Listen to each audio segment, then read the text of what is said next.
Gesaan tubuh Suruhanjaya diraja, serangan terhadap Anwar atau taktik politik. Tuntutan untuk menubuhkan Suruhanjaya diraja bagi menyiasat dakwaan bahawa Perdana Menteri Anwar Ibrahim mengarahkan SPRM supaya tidak menyiasat bekas pembantu peribadinya, Farhas Wafa Salvador, perlu dianalisis secara mendalam. Adakah ini benar-benar isu ketelusan atau hanya satu lagi percaturan politik oleh pihak pembangkang?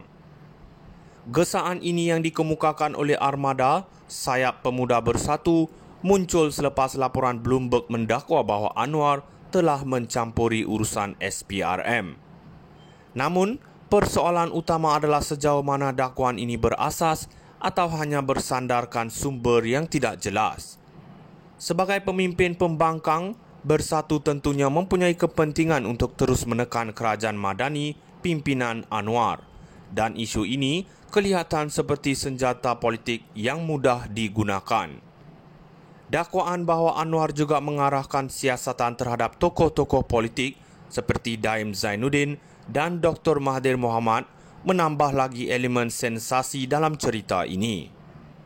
Apabila kita melihat kembali sejarah politik Malaysia, percubaan untuk mengaitkan pemimpin-pemimpin besar dengan tuduhan salah guna kuasa bukanlah perkara baru.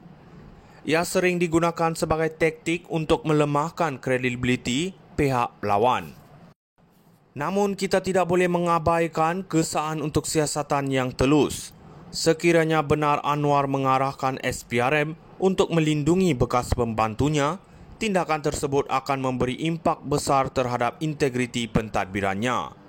Tetapi seperti yang dijelaskan oleh pejabat Perdana Menteri dan SPRM sendiri, dakwaan ini telah dinafikan.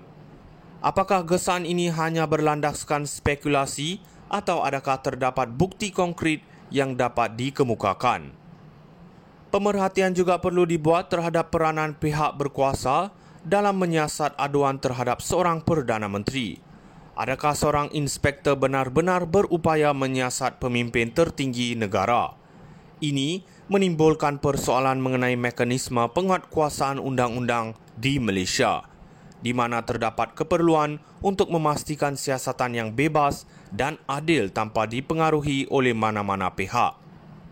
Akhirnya, gesaan untuk menubuhkan Suruhanjaya diraja mungkin dilihat sebagai langkah penting dalam memastikan ketelusan, tetapi ia juga tidak boleh digunakan sewenang-wenangnya untuk menimbulkan ketidakstabilan politik. Rakyat perlu memantau perkembangan ini dengan bijaksana tanpa terjerumus ke dalam perangkap naratif politik yang bertujuan menjatuhkan individu atau parti tertentu. Gesaan tubuh Suruhanjaya diraja, serangan terhadap Anwar atau taktik politik. Tuntutan untuk menubuhkan Suruhanjaya diraja bagi menyiasat dakwaan bahawa Perdana Menteri Anwar Ibrahim mengarahkan SPRM supaya tidak menyiasat bekas pembantu peribadinya, Farhas Wafa Salvador, perlu dianalisis secara mendalam. Adakah ini benar-benar isu ketelusan atau hanya satu lagi percaturan politik oleh pihak pembangkang? Gesaan ini yang dikemukakan oleh Armada Sayap Pemuda Bersatu muncul selepas laporan Bloomberg mendakwa bahawa Anwar telah mencampuri urusan SPRM. Namun, persoalan utama adalah sejauh mana dakwaan ini berasas atau hanya bersandarkan sumber yang tidak jelas. Sebagai pemimpin pembangkang, Bersatu tentunya mempunyai kepentingan untuk terus menekan kerajaan Madani pimpinan Anwar, dan isu ini kelihatan seperti senjata politik yang mudah digunakan. Dakwaan bahawa Anwar juga mengarahkan siasatan terhadap tokoh-tokoh politik seperti Daim Zainuddin dan Dr. Mahathir Mohamad menambah lagi elemen sensasi dalam cerita ini.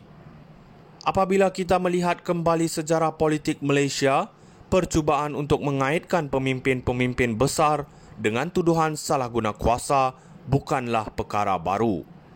Ia sering digunakan sebagai taktik untuk melemahkan kredibiliti pihak lawan.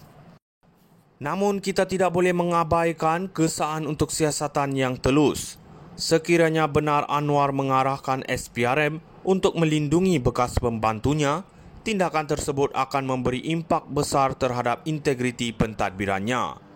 Tetapi seperti yang dijelaskan oleh pejabat Perdana Menteri dan SPRM sendiri, dakwaan ini telah dinafikan.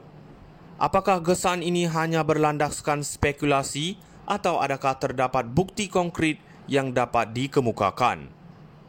Pemerhatian juga perlu dibuat terhadap peranan pihak berkuasa dalam menyiasat aduan terhadap seorang Perdana Menteri. Adakah seorang inspektor benar-benar berupaya menyiasat pemimpin tertinggi negara? Ini menimbulkan persoalan mengenai mekanisme penguatkuasaan undang-undang